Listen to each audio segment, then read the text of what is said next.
Be right back. Says Roger. Don't be fooled. A question in the YouTube quick hit. Cerny and Astrozitz. You're gonna have to look that one up and hear him say it. Astrocyst would be my first guest. My first guest. I didn't know he was joining us. My first guess. Astrocyst. Because do not mean to cast aspersions. I am not a consumer of that creator's channel. I know Linus. Linus been on the show before. Not in a while. Roger, I was thinking of you when I got this new pressed juice yesterday.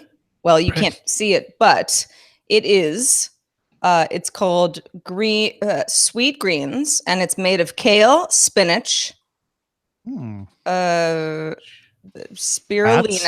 Spirulina. I don't know what that is. Well, you don't know spirulina? I'm surprised. Yeah, it's been around for a while. It's another one of those greens. Celery, apple, and lemon. Oh. It didn't look good, but I was like, well, Spirulina's almost neither do my kale shakes. Spirulina is an algae, right? It's actually a bacteria, but it's like an algae, yeah. How probiotic can you get with bacteria? Yeah. It's a cyanobacteria. It's we'll find out. It's a blue-green algae. Yeah. It is considered an algae. Wait, isn't there algae bloom in Florida right now? I wonder if you can bottle that stuff. This is not awful, but I wouldn't get it again. Not awful, would not buy again. Yeah, I'll drink it. It's good for you. The kale. But yeah, because I know Roger does his kale smoothies. Those things are great. Yeah. That's right. Roger is part of McHale's Navy. That's right. McHale. Oh, yeah. Oh, no, this bloom in Florida is toxic. Yeah, don't bottle that one. Don't eat that one. State of emergency. Is that like a red tide? That's no, it's right? like the red tide, and it's toxic, except that it's green. Ooh. It's a green tide. Yeah. All right. And they're worried that it'll go along the coast. And it's toxic to humans or sea life, or I think literally most to all life on Earth. It may wipe us all out. Oh, all right. Well, you see, so maybe the last show we do if the algae. Justin would know this. July 12th. Mark it down, everybody. Lake Okeechobee. Lake Okeechobee. Okeechobee. Oh, okay. I've only heard it. I've never seen it spelled. Yeah. Okeechobee. And that is in the dead center of the state. Right? Yeah. Mm-hmm. Yeah. Well, I mean, what I consider the dead center of the state, because I would like to forget about much of the northern part of the state. But what, you're not a Floribama fan? You want to know what? Trained in Pensacola. I've heard tale that there is a Florida north of Tampa, but I've yet to see it myself. I've heard the tales. So, Sarah, that's what it looks like. Cahobe, everybody. You guys ready to do the show? Yep. Yes. Sarah, there is a new text. Would you like to try it out for the first time? I totally do. Want to. Yes. I appreciate your enthusiasm. Here we go. 3, 2. Thanks to everyone who supports Daily Tech News Show directly. To find out more, head to dailytechnewsshow.com/support. This is the Daily Tech News for Thursday, July 12th, 2018 in Los Angeles. I'm Tom Merritt. And from Studio Feline, I'm Sarah Lane. From Oakland, California, I'm Justin Robert Young. And our producer, Roger Chang, is with us as well. How are you, Roger? I'm good. Whoops. Do you feel good? What was the whoops about? Oh, no, I had my screen instead of my face. We would never have known had you not. I thought he was like, I'm good. No. Whoops. No, I'm not. I'm not good. That's burger coming back up. We're good. We're good. No burgers coming up. We are going to talk about Apple's new MacBook Pros in a little bit, a few other Apple things, and a roundup of Apple announcements on what I consider an awesome thing that Apple did, which is just put out the products and not hold a 3-hour announcement about them. That's just me. Let's start with a few tech things you should know. Google is rolling out Morse code on the Gboard keyboard for iOS and updating its Android version, which was previously available. Morse code for Gboard lets you customize your keyboard and works with Google's standard autocomplete and autocorrect features, as well as Google Assistant. Google also released a game to make learning Morse code easier, if that's something that you would like to know more about. Yes. .. YouTube giveth and YouTube taketh away. First, YouTube is releasing a tool called Copyright Match that is basically content ID for smaller creators without the option to monetize infringing videos. Channels with 100,000 subscribers get it next week, with more channels getting it over the next few months. On the other hand, YouTube creators like Linus Tech Tips, Cerny, and Ostrazitz all complained that their channels were given a strike or temporarily suspended for violating rules against using YouTube to primarily drive people off YouTube. In these cases, to Twitch.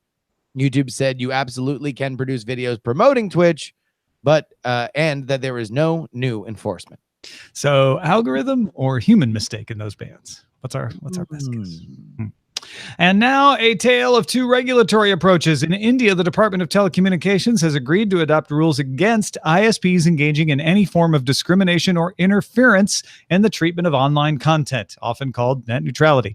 Telecom licenses will be amended to reflect these new rules. Meanwhile, in the net neutrality-less US FCC, the FCC has approved a change to its rules, removing wording that implied there was a duty to advocate for consumers who do not find resolutions to informal complaints. Chairman Ajit Pai said the FCC will still try to help consumers with informal complaints. That's not going to change. Microsoft is launching a free version of its Slack competitor, Microsoft Teams. The free version includes support for up to 300 people. It includes guest accounts as well, with unlimited app integrations, messages, and search. The free version limits file storage to up to 10 gigabytes and 2 gigabytes per member. How funny is it that in 2018, Microsoft is the company that's releasing free versions of established products to undercut Slack. To undercut, yeah, no, the big unbeatable monster, Slack. Right. Yeah. All right, let's talk about the fact that here in 2018, it's about time we get our flying cars, Justin. Palo Alto company Opener announced its single-seat all-electric flying machine called the Black Fly. The tandem wing 8-rotor craft takes off and lands vertically and flies up to 25 miles at 62 miles an hour. It has flown more than 1,400 times for a combined distance of 12,000 miles. Controls include a joystick and a push-button system for autonomous flight back to its base. You don't legally need a pilot's license to operate it, but the company will require that you pass the FAA private pilot written examination and get training. The company says pricing will eventually be similar to an SUV. So, dumb question. Why wouldn't you need a pilot's license? You're flying in the air. No, it's not a dumb question. There are rules for certain aircraft where you don't, because of the way they work, you don't need to have a pilot. You don't need to have a pilot's license to have a drone. So this is just you climbing inside the drone. So it falls into that light aircraft situation where you don't have to get the full pilot's license. But once a human is in a flying object, you're a pilot. That could change. I think up till now it's been like, hey, you want to take this thing around low altitude away from airports? Fine. We're not going to make you get a license for that. And I think anybody who's followed the drone conversation knows that there's a very big need for us to just take a big new fresh look to a lot of these laws, because they were designed for a time when this kind of rapid innovation, specifically in that mushy middle, was not conceivable. Yeah, put it this way. If Black Fly catches on and everybody's flying these things, you bet there will be laws that require you to get a license, but it'll be a specific license to this model. A lot of the things about the pilot examination and the reason they may not require it for these lighter aircraft is it covers things that you don't really need to know to operate these sorts of machines. I welcome Joe the pilot and anybody else out there who's got an opinion on these light aircraft, because I know you guys know more about this stuff than we do. Twitter has begun removing tens of millions of what the company deems suspicious accounts from users' follower accounts, explaining that it wants to restore trust. Thank you, Twitter. Some Twitter users obviously inflate their followers on Twitter. This is something that you can buy with automated or fake accounts to boost their follower numbers if you want to get a job or political reasons or lots of reasons to do this. Twitter says that the purge will reduce the total combined follower count on Twitter by about 6%. I, for one, welcome fewer Twitter followers because I want my followers to be real. I don't know about you guys.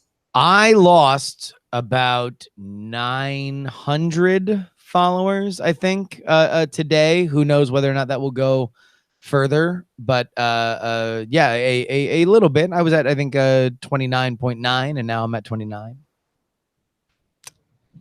Tom, I know I'm gonna sound like, like snotty no matter what I say, but I just don't care.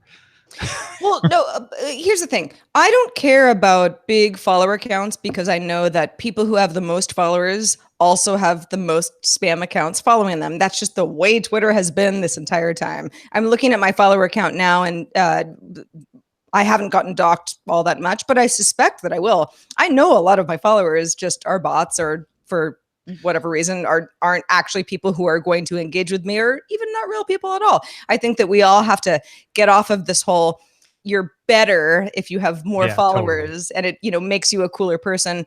In the same vein, I do notice that on Instagram something weird is going on, because this is all the same. It's the same phenomenon on lots of different networks.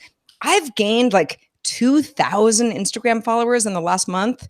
That is totally weird. They're all fake. I don't know what's going on, but I hate all this stuff because it makes people think things of you that are completely untrue. That's why I don't pay attention to it.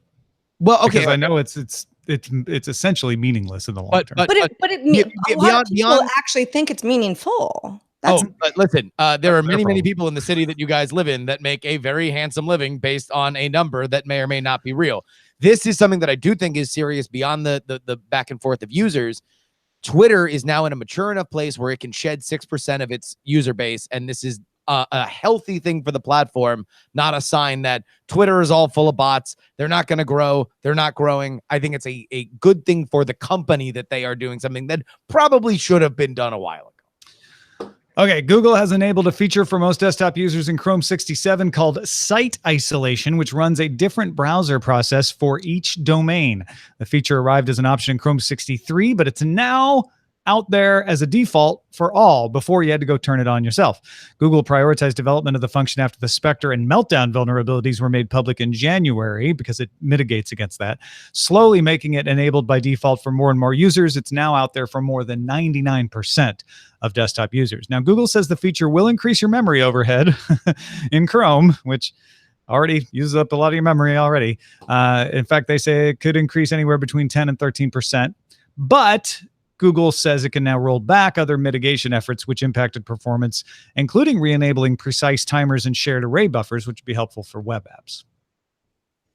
So fixing Spectre and Meltdown on the one hand, in a way that won't require some of the other loss of functionality that Chrome had, but each domain, not even a tab, each domain is its own process. So those domains can't affect any other domains. Well, Chrome slows to a crawl for me on a regular basis. Even though I like Chrome so much, I just never pick another browser because I'm just so used to it. So this is great as long as things don't slow down further. Reason. It's slowing for a good reason. Well, and that's fine. But, we have things to do, Tom. Sure.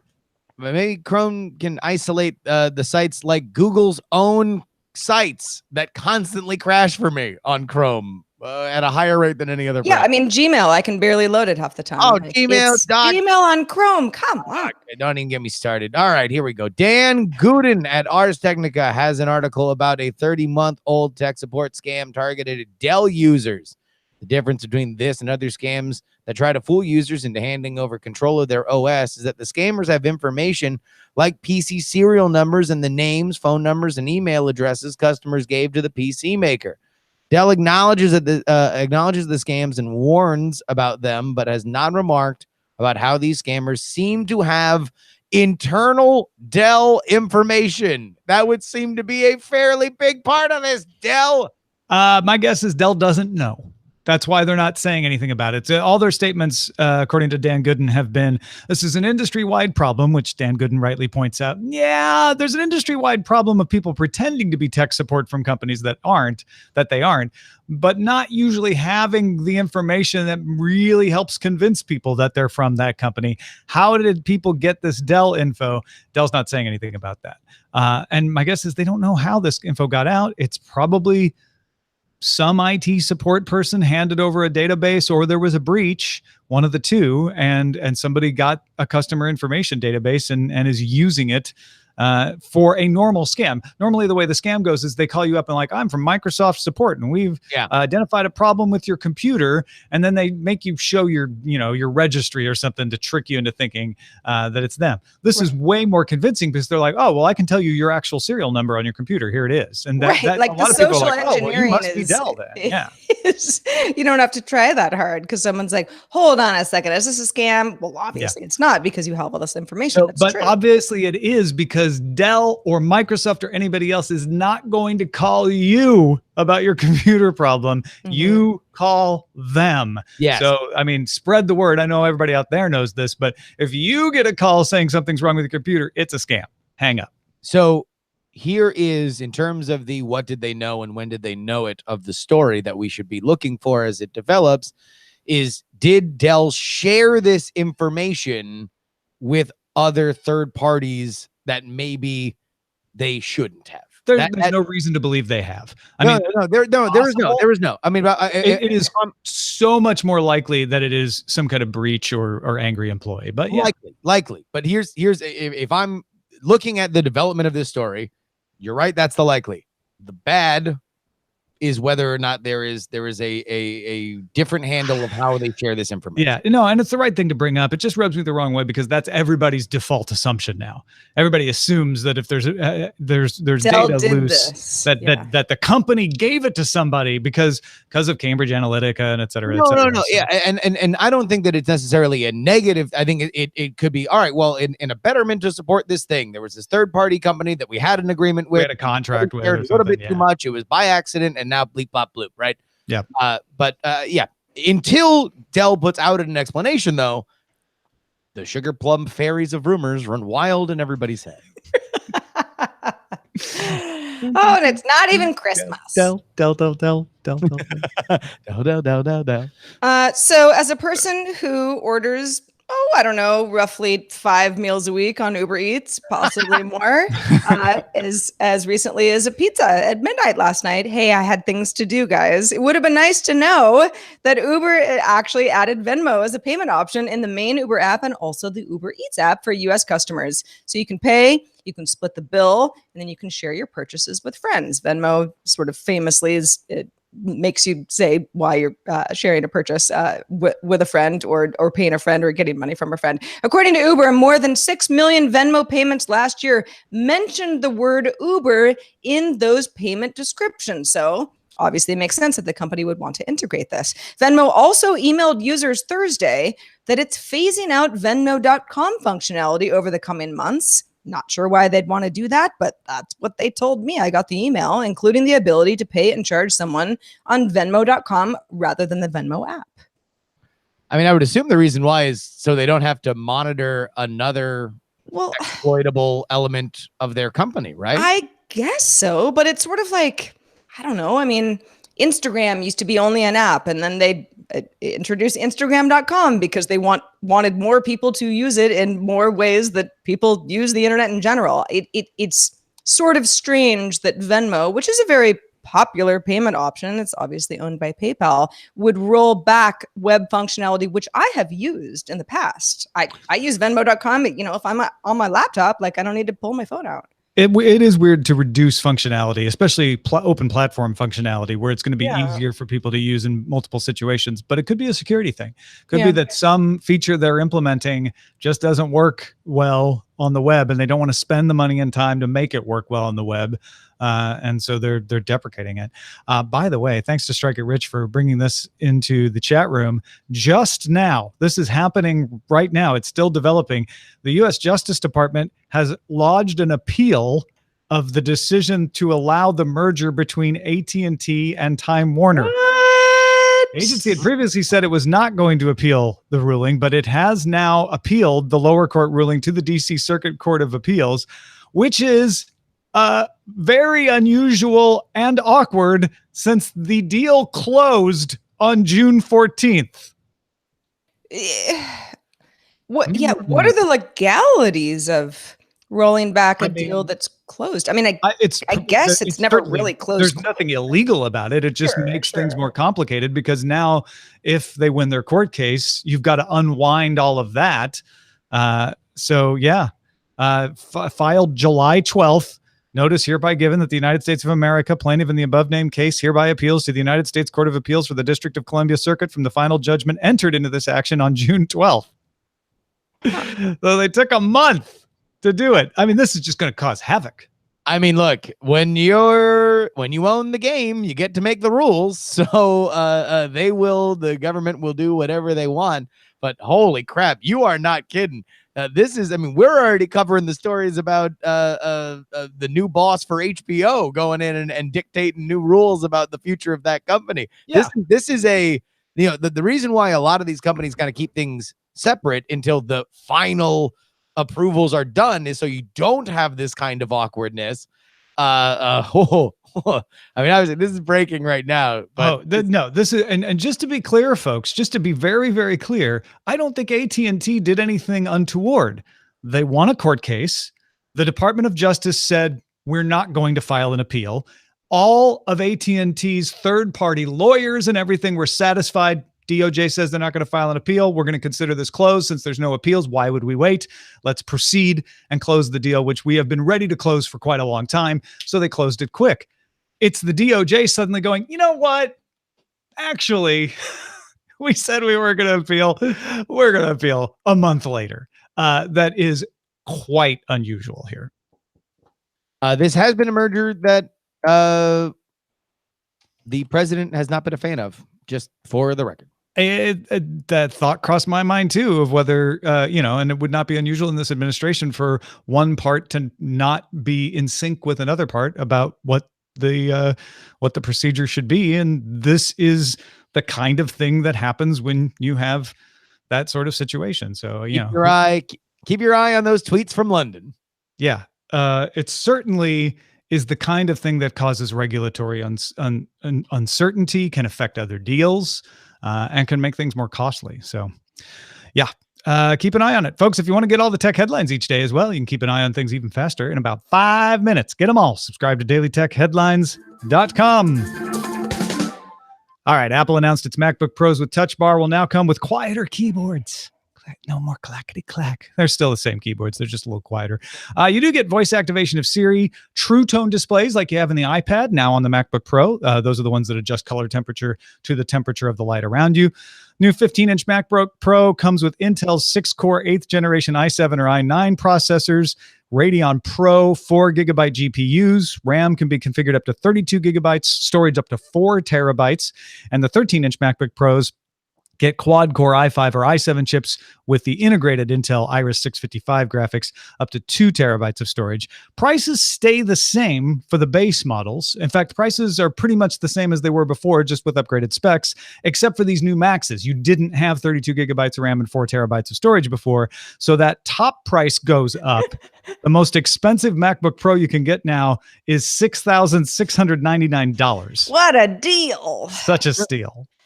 Apple also stopped selling the 2015 era MacBook Pro that had the old keyboard and USB-A ports. A lot of people still held on to that option because, I want the old USB, not the USB-C. Didn't want to live that dongle life.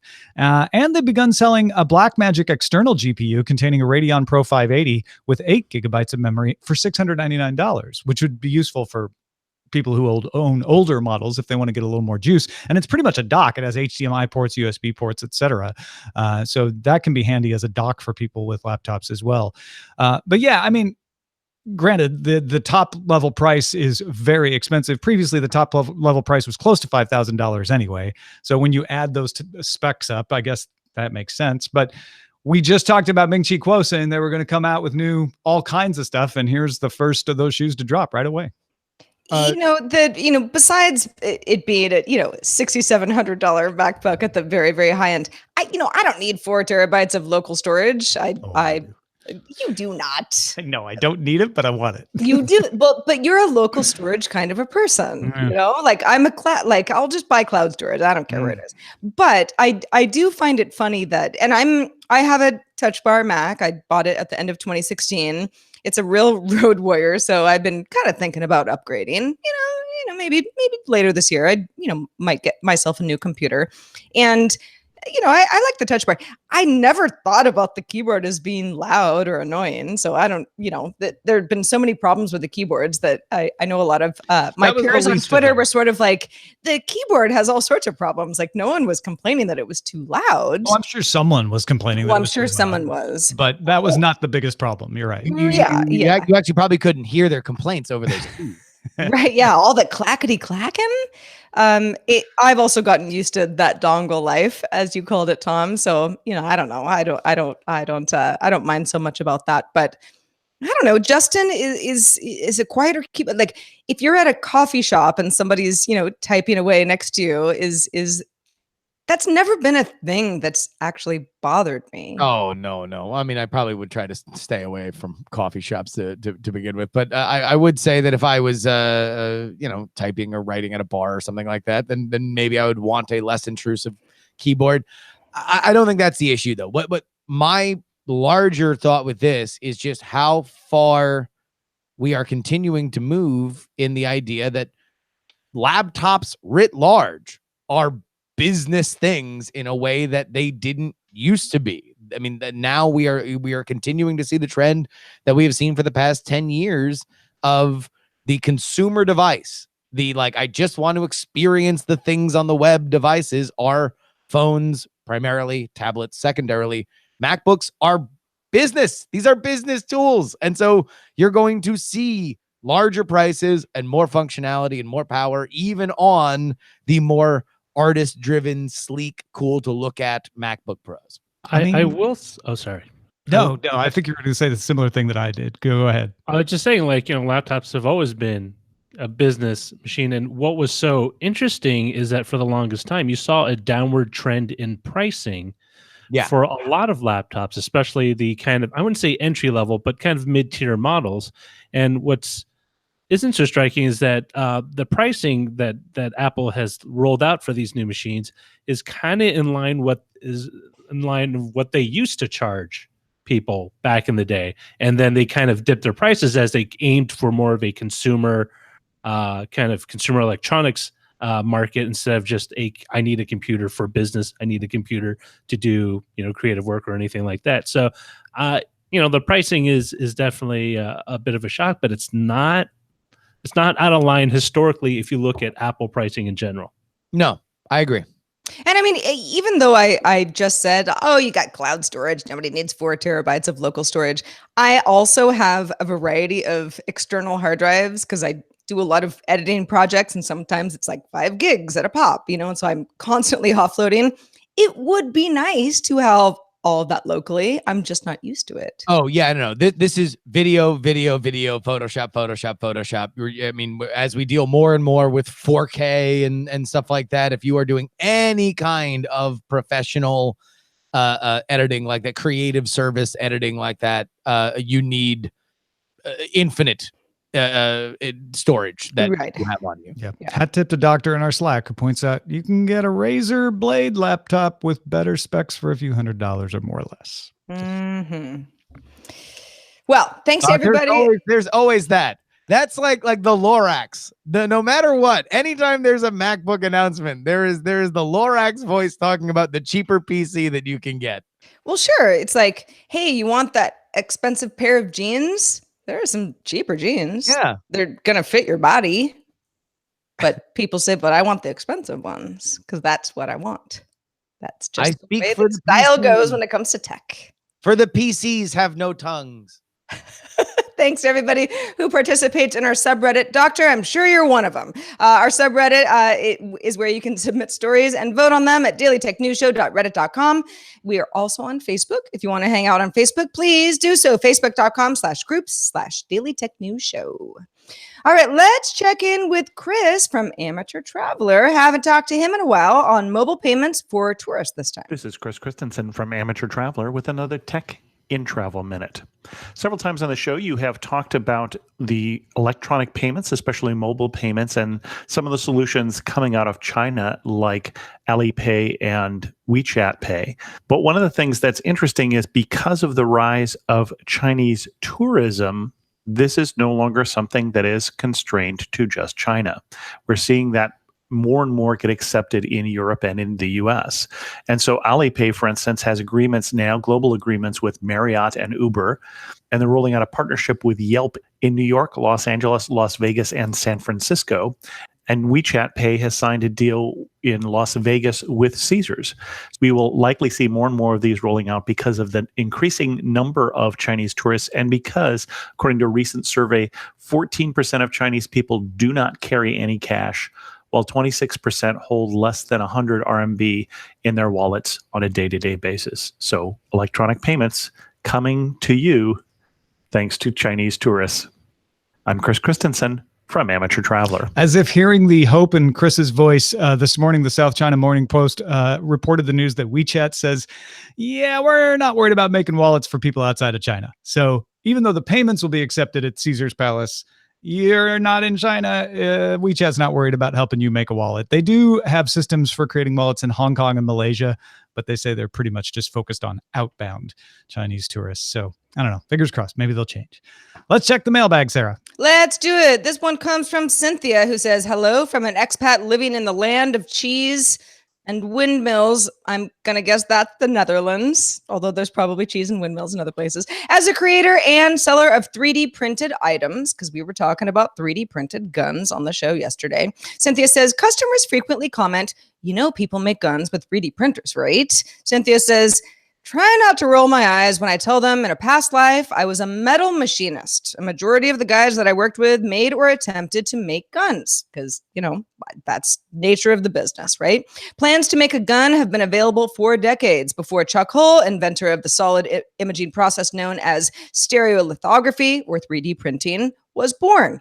Cynthia says it's not any easier to make a plastic-like gun with a 3D printer than a metal lathe. And you can print metal parts too, but I thank you, Cynthia, for saying hey, this is easier said than done, and easier printed than assembled and made into a working thing. So appreciate that. Appreciate that from Cynthia and everybody who writes in, and also appreciate Justin Robert Young for being with us this wonderful Thursday in the U.S. Anyway, it's Friday, I guess, in some parts of the world. Justin, what's been going on since we saw you last? Oh, well, I've been writing my newsletter, the freepoliticalnewsletter.com. That's where you need to go. Sign up for it. 5 days a week, 5 stories each day, few hot takes, mostly gifts, many of which this week have been from Talladega Nights. Oh. So if you enjoy Talladega Nights gifts and the politics, then you better head over there right now. And man, this one's going to be a spicy one tomorrow with the incident out in Columbus with one Stormy Daniels. No, I realize you've spent a lot of time looking at gentleman's bar law lately because of that. I've spent more time researching the laws of adult establishments in the greater Columbus area today than I thought I was going to, but it was for your benefit, dear reader. freepoliticalnewsletter.com. Is it Shake and Bake at Talladega Nights? That's what that is, right? Okay. I was trying to think of something off the cuff. That's the if Shake and Bake, baby. Last. Shake and Bake. Well, folks, if you want to shake and bake Daily Tech News Show directly, that didn't work. If you want to support the show directly, there's lots of ways to do it, including Patreon. Patreon.com/DTNS lets you get some exclusive access to feeds, a daily column. Today, Roger Chang had a column about some Chinese tech news that you might want to check out. And there's all kinds of perks there, as well as knowing that you are helping to make DTNS better. Head to patreon.com/DTNS. Our email address is feedback@dailytechnewsshow.com. We love your questions, your feedback, your comments, anything you want to talk to us about. We are listening and reading. We're also live Monday through Friday at 4:30 p.m. Eastern, 2030 UTC, and you can find out more at dailytechnewsshow.com/live. Back tomorrow with Allison Sheridan from the Silicast. Talk to you then. This show is part of the Frog Pants Network. Get more at frogpants.com. Diamond Club hopes you have enjoyed this program. It's time for Talladega Nights. We could shake and bake our recipe book. Ooh. Oh, That is I true. help. Ooh, yeah. Justin, you are the only co-host, not Sarah or Roger or I, to have contributed a recipe so far. So thank you for that. Well, You're the probably because best. everybody else can't cook. A couple of them have admitted that. Yes. Not knowing how to cook is not a reason that you can like. mean you can't It's get a recipe. yeah, cooking is not a prerequisite. No, Scott. It means how do you eat? Share that with us. Write the 4 steps. Chopsticks, fork, knife, hands, whatever it is. It's like Sarah's like Uber Eats. Yes. It's 10:30, 10:45. I mean, look, want Uber Eats for lunch yesterday, which I felt, and this is going to make you laugh, but I felt like, wow, I'm really indulging. I'm letting myself do Uber Eats. No, I mean, Tom, trust me. Every single time I do it, I'm like, I'm lazy. I'm crappy. What is wrong with me? Sarah, Yeah. just get in the kitchen and, but Man, I do you know Sweet Lady Jane's in Santa Monica? yes, I do. So good. Well, you Their guys cherry like pie is you guys nice. like desserts more than I do. I just want But I got big, quiche large for- pizzas. I got quiche for lunch from them yesterday. It was really good. Ooh. Yeah. What kind of quiche? Like a It was spinach? It was a spinach, tomato, and a few other that sounds veggies really in there. good. Yeah. Oh, I love a good quiche. Mhm. Yeah, I was Just an egg editing pie, this basically. other thing, and I knew I was going to be up late, and as the night goes on, your options on Uber Eats become more limited. So it was the really bad falafel place that I already told you guys never go there. That was one of the options, and then this pizza place that I'd gone to before, and so I was like, give me your largest pizza, and that'll just keep me going. We had an incident recently where Eileen ordered Postmates, and for some reason the app had switched to pickup by default, and she didn't notice. What? So we get the notification like your meal will be ready for pickup at this time, and we're like, what? And so we go to try to change it, and they're like, no, you can't change it. She was so mad. I Well, don't why would it- blame her. Like, What yeah, I is the missed it, but point? why would it ever been set to that? I would never have set it to that. And then you couldn't change it without canceling the order and incurring a fee. So she Right, because there was no courier. we So raced the- over and picked it up, and it was fine and it was good. But she's like, that's it. I'm never using them again. I use Postmates for certain establishments that aren't on Uber Eats. And I used Postmates a lot more in San Francisco because Uber Eats didn't exist at the time. So She was paying the subscription fee because she uses it for lunch a lot. yeah. So that it would. I She would didn't get free even delivery. know there was a pickup option. Like, why wouldn't you just I didn't call the either. restaurant directly? Yeah. Like, at that point, it's like, what Totally. are you even using the app for? Huh. Weird. That sucks. That would bug me too. But she canceled. She canceled her subscription fee and everything. She's like, I'm done with you. She's done. Yeah. Yeah. Well, All right. Not So some clever titles. There's Dude, You're Getting a Scam, but I think we did that before. Right. Of course. Mojam has Look Up in the Sky, It's a Bird, It's a Plane, It's Black Fly. Okay. Sealed Deal Appealed. Oh, that's good. Yeah. The one I like is Honey Merritt Don't Care. I don't know if I want to make the title that, but that is funny. what? Wait, but I get the honey badger, but what are we? Oh, he didn't care about the Twitter. The You, Twitter. you sure didn't. I was like, how about those follower counts? And you're like, don't even care. I don't even know what mine are. Don't pay any attention to them. No. And I was so But hesitant trust to me, answer. you I have was just more not than going to me. say anything because there's no way for that to not sound holier than thou. Like, well, I don't even care. But I just don't look at them. I really haven't there's- thought about honey badger in a long time. That was a Back good to the name. Future. Tom, I wonder if you got knocked under 50K. I have no He idea. didn't. He didn't. Well, no. He is under 50K, but I wonder if he got knocked under. Tom Merritt is under 50K Twitter followers. He's got 49.7 thousand. Are you serious? Tom Merritt had over 100,000 yesterday. How do you know this and I don't? Because Oh wait, no. I'm I looking at the am wrong. a I'm looking at very the wrong number. competitive I'm looking at the wrong number. But fake news. 104,000 he's got. Jeez, Wait, man. I was about to have a heart attack. Tom Merritt has 47,000. Ace Detect has 100. Is that what it was? Yeah. No. I know. I screwed up. You have you're just looking at the wrong number. You have 49,000 tweets. You have 104,000. Oh, that's what it was. All right. I was about to be like, this is really a big deal. Tom Merritt lost half of his Twitter followers. I was starting to feel bad. I was there like, that is a lot. Oh, you how were are getting you to me. there now? Trust me, I'm not that competitive of Okay. a person, but these are the there things is a that I line. know about my peers. I just know these things. What are we doing for the title? Sealed Deal Appeal? I like that one as well. All right. But I like that one. sealed. I want to watch the Honey Badger video. Badger don't care. You got a lot of followers too. Hey, none of us know Veronica Belmont. Well, Jesus, she cheated. She did. She's a big She darn didn't. cheater. She didn't cheat. She got put on the suggested users list. She didn't Just a cheat big her way into stick that. out. Active. She was just very early. You know, she's an early adopter, and she reaped the rewards. Cheater. I was the early adopter. I didn't get up in any. Me too. recommend- Well, Heck, you know what? You Veronica's the guys one who need told to me be. send it to Twitter. We You need to know? be skinny women that. I don't think that has anything to do with it. You know what you need to do is lose a little body fat. I do. Uh-oh. Wow. So you are in agreement. with me. That's fired. Hey, man, I was an early adopter too, and I never got on the user list. Mm-hmm. Cheater. No, I didn't cheat. I'm actually, No, not you. I'm the most honest of all of us, really. I just love the idea of one of the most fair-minded people I know being accused of being a cheater. Right.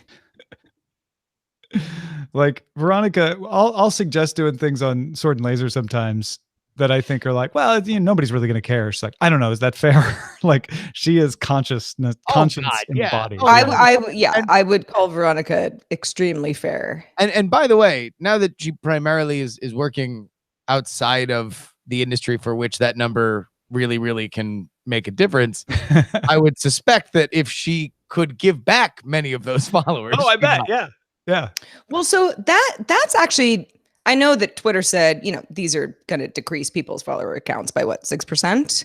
But the people with the most followers, especially that kind of thing, it's like anyone who has, millions of followers, if you tweet something and it resonates with your audience, it's like, you're not getting 1 million responses. You're getting 100 or whatever. You know that it's exponential growth does not equal exponential actual engagement. This Honey Badger video is really good. Can I take a moment, by the way? Wait, Honey Badger's the guy, right? No, Honey Badger's a honey badger. Yeah, Honey Badger's the one who doesn't care. Who's the YouTube creator? Honey Badger don't care. I don't know. Oh, the guy who did it? I have no idea. Yeah. Oh, I don't. This one is CZG123. It has 87 million views. That's not the original, I don't think. But okay.